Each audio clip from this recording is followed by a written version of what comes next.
Bienvenido, bienvenida. Continuamos con nuestro contacto con las bases de datos, en esta ocasión para empezar a hablar de claves ajenas. Es un concepto que ya habíamos comentado, pero sin dar detalles, vamos a profundizar un poco más en él. Vamos a comenzar por repasar lo que sabíamos. Habíamos creado relaciones uno a muchos, con una apariencia como esa. Sombrábamos la parte del muchos, un profesor imparte muchos cursos.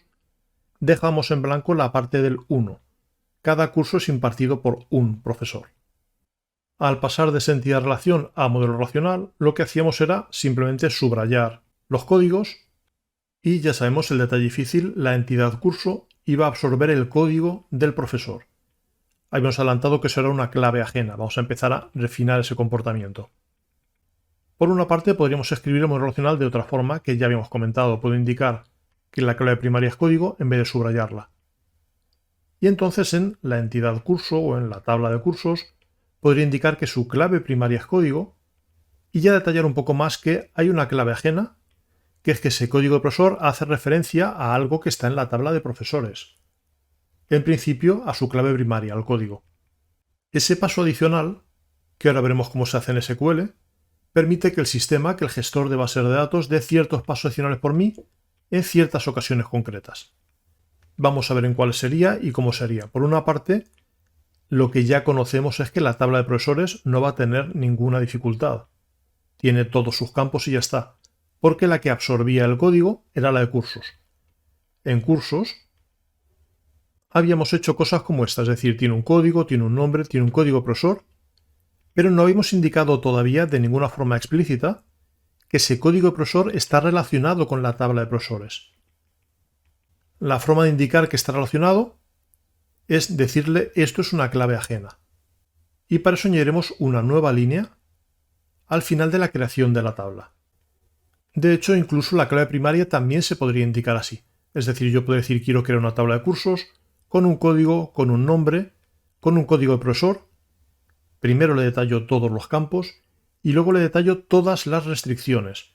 La primera sería que tengo una clave primaria, que es el código. Y la segunda, la novedad, es decirle que ese código profesor está ahí por algo. Es decir, le tengo una clave ajena, una foreign key, o también se le suele llamar clave externa, clave foránea. Pues bien, mi clave ajena es el código del profesor y hace referencia a la tabla de profesor, en concreto a su campo código. Y el formato va a ser ese, foreign key, entre paréntesis el nombre del campo que actúa como clave ajena, references, nombre de la tabla a la que hago referencia y entre paréntesis el campo de esa tabla, que en nuestro caso era el código. Y ahora ya sí que podemos cerrar la definición de la tabla. ¿Para qué se hace todo esto? Pues porque en ciertos gestores de bases de datos, no en todos ellos, yo podría añadir ciertos detalles después de ese foreign key. Podría decir, cuando haya modificaciones quiero que se propaguen en cascada, por ejemplo, o quiero que las evites, y lo mismo con los borrados. Cuando hay un borrado quiero que se propague en cascada, o quiero que lo evites. Eso en nuestro ejemplo quiere decir que yo podría tener cursos y profesores. Si un profesor cambia su código, el sistema automáticamente por mí podría cambiar ese código en todos los cursos que imparte ese profesor. Eso se refiere al on-update cascade. Si modifico esa clave primaria, que está reflejada en una clave ajena, tienes que propagarme todos esos cambios en cascada. También podría poner onUpdate restrict, es decir, restríngeme las modificaciones, con lo cual no podría cambiar el código de un profesor si aparecen cursos de ese profesor. Lo mismo para el onDelete, para el borrado tenemos un cascade, un restrict, para decir si borras un profesor, quiero que se borren también todos los cursos que ha impartido el profesor. Por lo general eso es un poco drástico. Se tiende en base a datos actuales a no borrar información, a marcarla como que parece que no es importante, pero a no eliminarla del todo, por si acaso. Con lo cual es más habitual el onDelete restrict, es decir, si se intenta borrar, no permitas que se haga ese borrado porque hay datos vinculados. Por lo general nosotros todavía no usaremos ni onUpdate ni onDelete. Volveremos a ellos más adelante cuando veamos toda la sintaxis con detalle del create table, de la creación de tablas. Pero es interesante que la idea te suene ya, porque lo que sí que haremos desde este momento es empezar a indicar siempre las claves ajenas. Y conviene que sepas para qué son, que es para que ciertos cambios se propaguen en ciertas ocasiones especiales. E insisto, no en todos los gestores de bases de datos, por ejemplo. Oracle permite onDelete, pero no permite onUpdate. Y un detalle muy importante es que eso no va a afectar a lo de mostrar datos. Por una parte, insertar sería como siempre, no va a cambiar nada por el hecho de que haya claves ajenas. Pero al mostrar tampoco va a cambiar nada. Va a seguir sin funcionar un muéstrame todo lo que hay en cursos y profesores. Por mucho que yo le haya dicho esta clave ajena enlaza las dos tablas, necesitaremos de todas formas ese where que nos indica este código coincide con este código.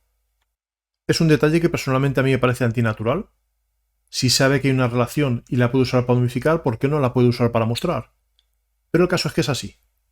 Vamos a probarlo y verás que por mucho que yo indique que hay una clave ajena, no va a cruzarme los datos automáticamente para mostrar. Tendré que seguir haciendo yo ese cruce de este código debe coincidir con este otro código. Entro a SQLite, voy a crear una nueva base de datos que sea, por ejemplo, pues cursos 1M FK, por eso de la clave ajena, la foreign key, y voy a repetir la creación de tablas, pero en esta ocasión indicando la clave ajena. Y si no tengo ningún mensaje de error, introducimos datos. Pero insisto, el detalle importante está en que no va a hacer el where por mí que enlaza ambas tablas. Si yo digo ese muéstrame todo lo que hay en cursos y profesores, me aparecerán datos que sabemos que no son verdad. Ya hemos visto que el curso de PLSQL lo da el profesor J, que es Javier. Y aquí aparece PLSQL con Javier, pero también con Nacho, cosa que no es verdad. De modo que por mucho que sepa que hay una clave ajena, habrá ciertos detalles que el sistema haga por mí, pero insisto, son detalles avanzados en casos muy concretos, en cuanto a propagar modificaciones, propagar borrados, y ni siquiera en todos los gestores de bases de datos. Pero para obtener datos, tendré que seguir haciendo ese compruébame que este código sea igual a este código. Es decir, así. De modo que aunque este detalle que aparentemente es incómodo tenga que seguir estando, comenzaremos a partir de ahora a indicar siempre las claves ajenas, sabiendo que nos facilitará ciertas cosas avanzadas y no todas las cosas que serán deseables. Pero como siempre te toca aplicarlo y va a ser simplemente de eso que ya habíamos hecho en la base de datos de mascotas, haz una nueva versión, igual que he hecho yo, en la que detalles esa clave ajena y comprueba que si tratas de mostrar los datos sin hacer ese cruce de códigos, obtendrás datos que no son reales. Siempre hay que añadir este código debe coincidir con este otro código.